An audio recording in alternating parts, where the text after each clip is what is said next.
Well, good afternoon. Nice to be with you. Just like the squirrel stealing the nuts, abuse is a thief, taking a relationship of love and putting it to violence and intimidation, and in the process, greatly damaging the victim. Once a month, Judy is going to be building a snapshot of what an abusive relationship is by nature by interviewing Ruth, who realized that she found herself embroiled in a marriage with a malicious and violent husband. Now, it all started with her noble desire for companionship in marriage, but it really didn't go that way. Subscribe, please, or pass it on to anyone you think might be blessed by it.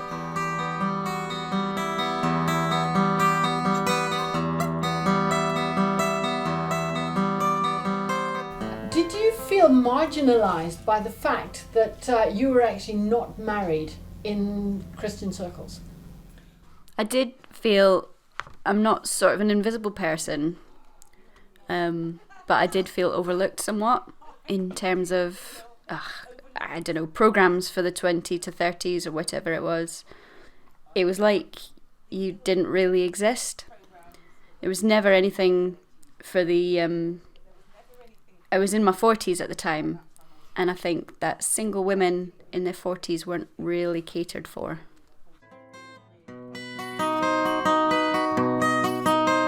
Right, so you felt a bit left out? I just felt a bit of an oddity.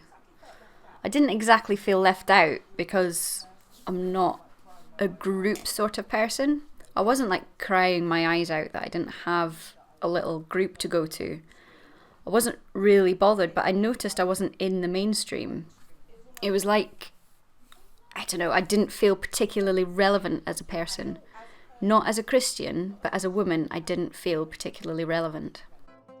It's actually my point, because one of the things that I've noticed sometimes in Christian circles is that as a woman, you do have slightly less relevancy than a man. Was this part of your experience? I felt very much like I was the woman who just nods along and smiles, plays up to the husband rather a lot. I didn't see any examples of a woman that was a bit more of a leader type. I felt that I was slightly wrong for being who I was, who I am, but I didn't know that at the time. I just knew that I didn't fit in quite.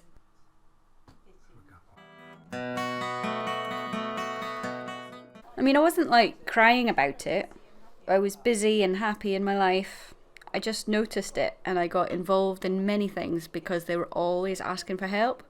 Desperate for this rota and that rota to be fulfilled, but none of it was really right for me. It was like, we need someone to do X, Y, Z, you know, coffee and toddlers and, I don't know, I think I was on about 6 rotas at the end. So from these interviews, we can see that from the outset, Ruth was trying to find herself and her purpose in the body of Christ. What were the signals? Well, as a woman, being married seemed really important, and being slotted into a sort of image of how a woman should fit into a church, i.e. the toddlers groups or serving coffees, and this had an effect on the choices that she made. Not everybody fits into these ready-made boxes. Now, on another note, next week we'll be interviewing Martin and Sarah and how their faith in Jesus affects their married life. God bless and bye for now.